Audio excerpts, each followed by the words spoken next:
Hello bachcho, let's read the question. The question says that typical worker in the mid 19th century was not a machine operator but the traditional craft person and laborer. Support the statement with example. देखिए question में हमसे क्या पूछा गया है कि एक typical worker की अगर हम बात करें 19th सेंचुरी में तो वो एक मशीन ऑपरेटर नहीं था बल्कि एक ट्रेडिशनल क्राफ्ट पर्सन था जो घरों में काम कर रहा था या लेबरर था. हमारी जो है इस क्वेश्चन के सपोर्ट में हमें स्टेटमेंट के सपोर्ट में हमें अपना आंसर देना है एग्जांपल्स के साथ. So let's read about it.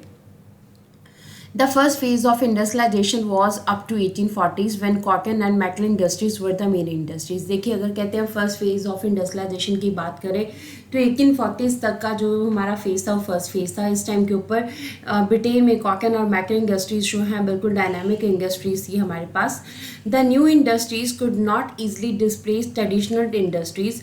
अब नई जो इंडस्ट्रीज थी वो पुरानी इंडस्ट्रीज को जो है वो क्या नहीं कर पा रही थी, एकदम से रिप्लेस नहीं कर पा रही थी. ऐसा कारण क्यों था? क्योंकि उस टाइम के ऊपर ट्रेडिशनल इंडस्ट्रीज चल रही थी.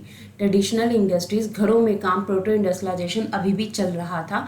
Even at the end of the 19th century less than 20% of the total workforce was employed in industry. कहते हैं अगर हम बात करें 19th सेंचुरी के एंड तक की तो उस टाइम पे सिर्फ 20% जो हमारे पास टोटल वर्कफोर्स थी वो सिर्फ इंडस्ट्रीज़ में काम कर रही थी. बाकी 80% जो है हमारे पास वो डोमेस्टिक यूनिट्स में ही काम कर रही थी. तो इंडस्ट्रियलाइजेशन आने के बाद भी घरों में ही काम मैक्सिमम हो रहा था.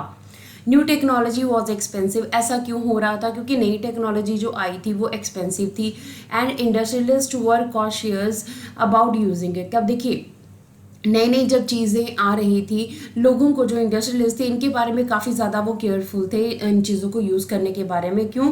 क्योंकि the often broke out and the repair was costly. देखिए क्या था कि मशीन्स जो हैं वो हमेशा जो है वो टूट जाती थी और जो रिपेयर है वो काफ़ी कॉस्टली पड़ती थी. इस तरह से इंडस्ट्रियलिस्ट का नुकसान हो रहा था. इसके एव्स में अगर वर्कर्स काम कर रहे थे तो किसी चीज़ के टूटने का या रिपेयर का कोई भी खर्चा उनको नहीं पड़ रहा था. तो इस तरह से मैक्सिमम काम अभी भी जो है टेक्नोलॉजी के आने के बाद भी इंडस्ट्रियलिस्ट जो है वो लेबर से ही ले रहे थे. So a typical worker in the mid 19th century was not a machine. एक टिपिकल वर्कर की हम बात करें 19th सेंचुरी में वो मशीन वर्कर नहीं था but the traditional craft person and the labourers. ठीक है, वो घरों में काम करने वाले traditional craft person and labour थे क्योंकि उनके वर्क की जो है वो ज़्यादा वैल्यू थी. So this is the answer of the question. Hopes you understood the question as well as the answer. Thank you.